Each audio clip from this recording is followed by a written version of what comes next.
Hi, everyone. This is Brenna Whitaker with Milestone Business Solutions. And today I'm going to answer the question I am probably asked more than anything else. And that's, I only have X number of employees. Do I really need to think about HR for my business? So today we're going to talk about HR basics and what you should be thinking about when you own a small company. So do I need HR? The answer is yes. Let's say you have 5 employees. You still need to make sure that those 5 employees are paid properly. You need to make sure that you are compliant with all labor laws.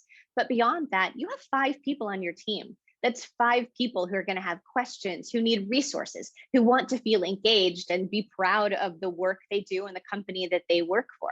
Those are 5 employees who are each going to have their own career objectives and goals, and 5 people who, if any of them were to leave, would have a significant impact on your business, especially when at that size, losing one person is a 20% turnover in your workforce in one day. So yes, you should be thinking about HR. If not when you hire your first employee, I would argue you should be thinking about it before you hire that first employee.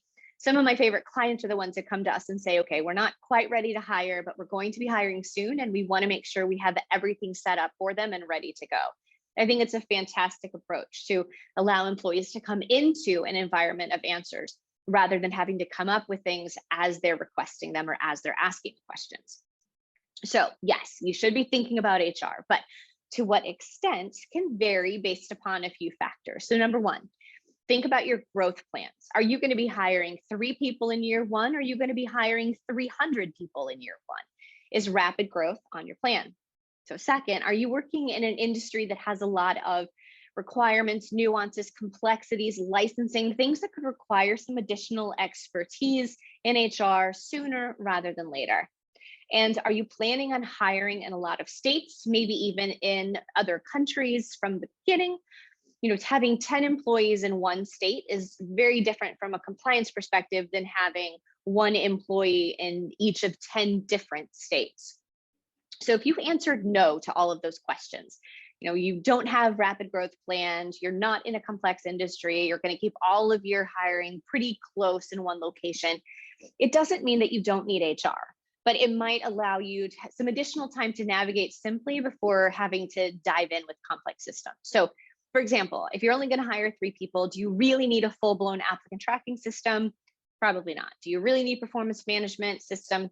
Probably not. Now, you still need to have a thoughtful approach. You should have processes in place for both of those things. You should have policies. You should know what your company's philosophical approach is in those areas.